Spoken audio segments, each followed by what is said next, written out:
Good morning everyone, আমি সৌমি আর আমার চ্যানেলের আরও একটি নতুন ব্লগে আপনাদের সবাইকে স্বাগত।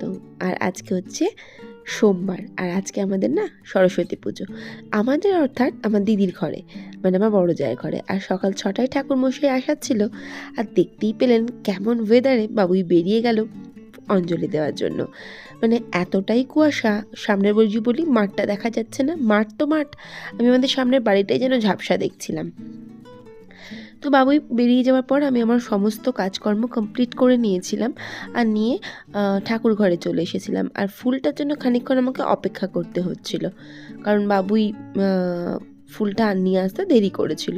মানে জেমির কাছে গেছে, ভাইয়া আছে, তাছাড়া ব্রো আছে, ব্রো অর্থাৎ ওই বৌদির ছেলে, মানে আমার দাদার ছেলে, ওই সবাই মিলে বেশ আড্ডাই আর কি চলবে, সেই জন্য আসতে একটু দেরি করেছিল।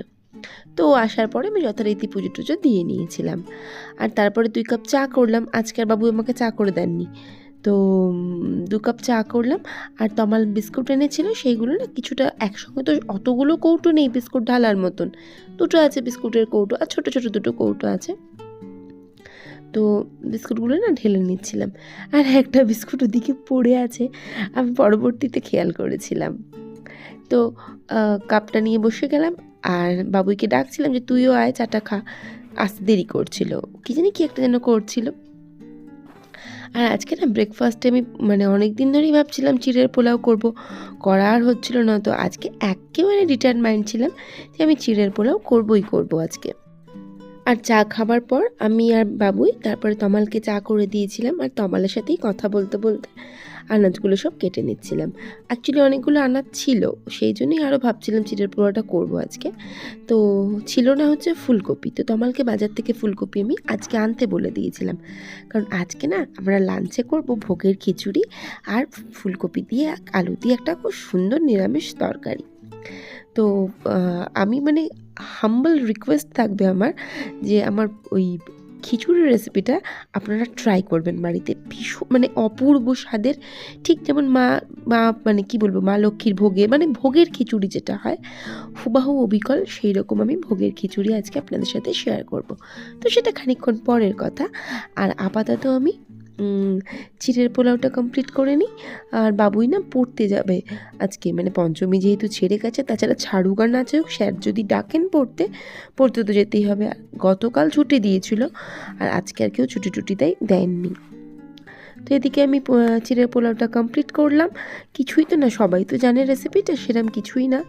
আর পোলাওটা কমপ্লিট করে বাবুইকে না খেতে দিয়ে দিচ্ছিলাম, কারণ ওই 11:30 নাগাদ বেরিয়ে যাবে পড়তে।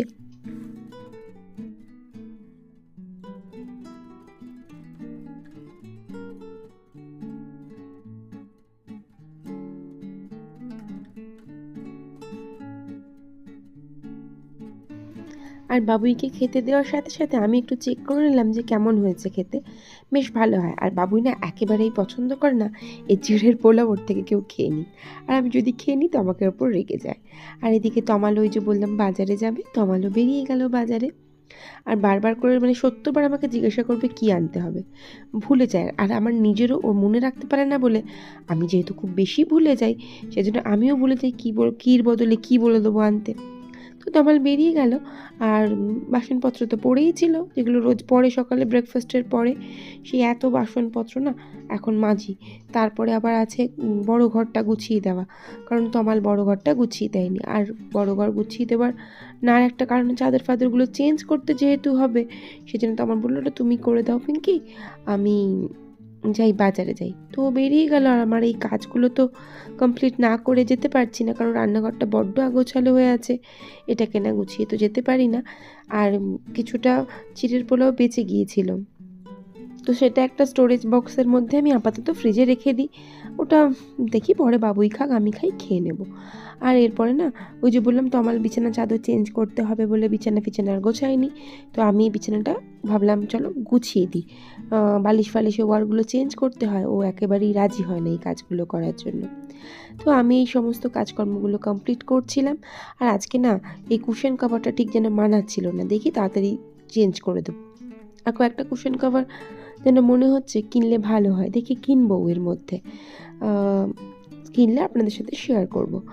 তো যিনি এই খাটটা গুছিয়ে দিই, খাটটা গুছিয়ে দিয়ে আবার ওই ঘরে বাবুই একটু গোছালো করিয়েছে, ওই ঘরটাও গুছিয়ে দেবো। আর আজকে হয়ে যাক কাণ্ড, আজকে আমি সকালবেলা ভেবেছিলাম শাড়ি পরে আজকে সারাটা দিন কাজ করব। ও মা, তারপর আর মানে শাড়িটা পরেছি, সত্যি কথা বলতে আঁচলও তুলেছি, তারপর আর বললো দূর আমি মানে পারবো না, সারাক্ষণ এই শাড়ি পরে আমি ক্যারি করতে পারবো না। তো শাড়িটা ছেড়ে দিয়ে আবার চুড়িদার পরে শুরু করে দিলাম দিনটা। আর শাড়িটা গোছগাছ করে আলমারির মধ্যে আপাতত তুলে দিই, তারপরে আবার বাবুয়ের ঘরে চলে আসবো, এসে আবার ওর ঘরটাকেও গুছিয়ে দেবো। ঘর গোছানো সেরম কিছু না, খুব একটা আগোছালো করেনি, ওই বালিশের কভারগুলো একটু চেঞ্জ করব, মানে ও ঘর থেকে নিয়ে এলাম, ওটা চেঞ্জ করে দেবো, আর একটু এদিক ওদিক করে ঠিকঠাক করে প্রপারলি গুছিয়ে দেবো। আসলে সকালবেলা আমি এই কাজটা করেছিলাম, তারপরে না বালিশের ওয়ারটা চেঞ্জ করা হয়নি, তো সেটাও চেঞ্জ করব বলে ভুলে গিয়েছিলাম। তারপরে হাজারো কাজ থাকে, আর 5:30টায় উঠে তো আমার অনেক সকাল সকাল কাজ হয়ে গিয়েছিল, আর বাবুর জন্য ওয়েট করেছি বেশ অনেকক্ষণ, সেই ফাঁকে আর ইচ্ছা করেনি, একটু শুয়ে শুয়ে ফোনটা দেখছিলাম। তো এরপরে চলে এলাম আমি রান্নাঘরে, রান্নার কাজকর্ম করতে হবে। আর ওই যে বললাম ভোগের খিচুড়ি বানাবো, মানে আবারও বলছি আমার হাম্বল রিকোয়েস্ট, রেসিপিটা পুরোটা দেখুন, খুব সুন্দর, মানে একেবারে মানে ভোগের খিচুড়ি যেমন হয়, ঠাকুর পুজোয় যেমন দেওয়া হয় হুবাহু সেই স্বাদ পাবেন। প্রথমে সর্ষের তেল, তার মধ্যে জিরে, তেজপাতা, শুকনো লঙ্কা ফোড়ন, এটা একটুখানি ফোড়নটা ভাজা ভাজা হয়ে যাওয়ার পর এর মধ্যে কিছুটা টমেটো দিয়ে দেবো। টমেটোটা ভালো করে নাড়াচাড়া করব, লবণ দিলেই তো টমেটো নরম হয়ে যায়, তো ভালো করে নরম হয়ে যাওয়ার পর আমি এর মধ্যে একটা পেস্ট দেবো। এই পেস্টটা কিন্তু ভীষণ ইম্পর্ট্যান্ট, সেটা হচ্ছে আদা, কাঁচা লঙ্কা, জিরে আর হচ্ছে রাঁধুনি, এই 3টে জিনিস, এই 4টে জিনিসটা ভালো করে খুব ভালো করে ব্লেন্ডারে ব্লেন্ড করে তারপরে সেটাকে আমি দিয়ে দিলাম। ওটাও একটু নাড়াচাড়া করার পরে, মানে গন্ধটা, কাঁচা গন্ধটা চলে যাওয়ার পর ধনে, কাশ্মীরি গুঁড়ো আর হলুদ গুঁড়ো, এই 3টে জিনিস দিয়ে এরম যখন তেলটা ছেড়ে আসবে, এর মধ্যে আমি ডাল আর চাল, ডালটা ভেজে শুকনো খোলায় আমি জল দিয়ে চালটা দুটো একসাথে ভিজিয়ে রেখেছিলাম প্রায় আধ ঘন্টা, সেটা আমি দিয়ে দেবো। এবার এটাকেও খুবই ভালো নাড়াচাড়া করব, মিনিট 3 বা মিনিট 2 ভালো করে নাড়াচাড়া করে এর মধ্যে আমি গরম জল দিয়ে দেবো, দিয়ে খানিকক্ষণ ফুটতে দেবো। এটাই হচ্ছে মেন রেসিপি। আর একটু বাকি আছে, যেটাও আমি আপনাদের সাথে ডেফিনেটলি শেয়ার করছি। আপাতত আমি এইদিকে গ্যাসটার মধ্যে আমি বসিয়ে দেবো ফুলকপির তরকারি, নিরামিষ একটা ফুলকপির তরকারি। এই রেসিপিটাও খুব সহজ, তবে ডিটেলস আমি আর আজকে শেয়ার করিনি, তো দেখতে থাকুন। নর্মাল এই যে পেস্টটা দিলাম, প্রথমে কপিটা আর আলুটা ভেজে তুলে রেখেছিলাম, আর এই যে পেস্টটা হচ্ছে আদা, টমেটো, পোস্ত আর কাজুর পেস্ট আর কাঁচা লঙ্কা আছে। তো এইভাবে এই রান্নাটা করেছিলাম। আর গুঁড়ো মশলা বলতে লঙ্কা আর হলুদ, তা কাশ্মীরি লঙ্কা, আর দিয়ে ভালো করে যখন তেলটা ছেড়ে যাবে, ভালো করে এই মশলাগুলো দিয়ে কষানোর পরে যখন তেলটা একটু ছেড়ে যাবে, তখন আমি এর মধ্যে দিয়ে দেবো কিছুটা মটরশুঁটি। এটাও কিন্তু অসাধারণ খেতে হয়, রুটি পরোটার সাথেও কিন্তু সেই লাগে খেতে। আর তারপরে দিয়ে দিলাম এই ভাজা আলুগুলো, এই ভাজা আলুগুলো দিয়েও আরও একটু খানিকক্ষণ কষিয়ে নেওয়ার পর জল ঢেলে দেবো।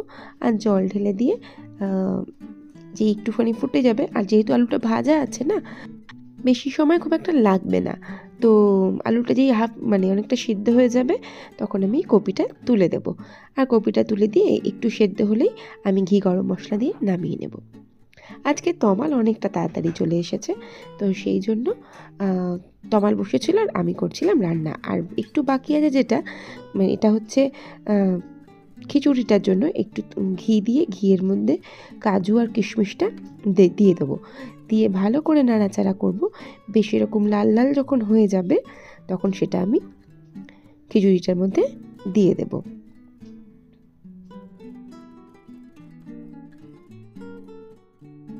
আর দেবো এর মধ্যে আমি খানিকটা গরম মশলা দিয়ে, এবার আমি চাপা দিয়ে দেবো, তাহলে কিন্তু রান্নাটা জাস্ট ডান, একেবারে কমপ্লিট। একবার ট্রাই করুন, অসাধারণ লাগবে এটা খেতে। তো এরপরে না তমালের পেয়েছিল খিদে, যদি বা অল্প খিদে পেয়েছিল, কারণ দিদি প্রসাদ পাঠিয়েছে, সেই প্রসাদটা খাওয়ার দরুন ওর খিদেটা অতটা ছিল না। আর আমি তো খেতেই পারলাম না দুপুরবেলা এইসব প্রসাদ খেয়ে, তো তমাল খেতে বসে গিয়েছিল, ওকে আমি খেতে দিয়ে দিলাম। আর তমাল বলেছে না ভালো হয়েছে। যে বাবা তুমি ভালো হয়েছে বলেছো মানে শুনলে ভালোই হয়েছে, কারণ তমাল ভীষণ খাবারের খুঁত ধরে। আর এদিকে তমাল খাচ্ছিল আর আমি না রান্নাঘরটা ভালো করে পরিষ্কার পরিচ্ছন্ন করে নিচ্ছিলাম। কাজ তো হয়েই গেছে। আর এদিকে বাবুই কিন্তু এখনও ফেরেনি, বাবুই গিয়েছে ওর একজন টিচারের বাড়ি, সেখানে আজকে ওর নিমন্ত্রণ ছিল। তো যাই হোক, ব্লগটা কিন্তু আমার আজকে এখানেই শেষ করলাম আমি। ভালো লাগলে প্লিজ পাশে থেকে যাবেন। দেখা হচ্ছে নেক্সট ব্লগে। Till then tata.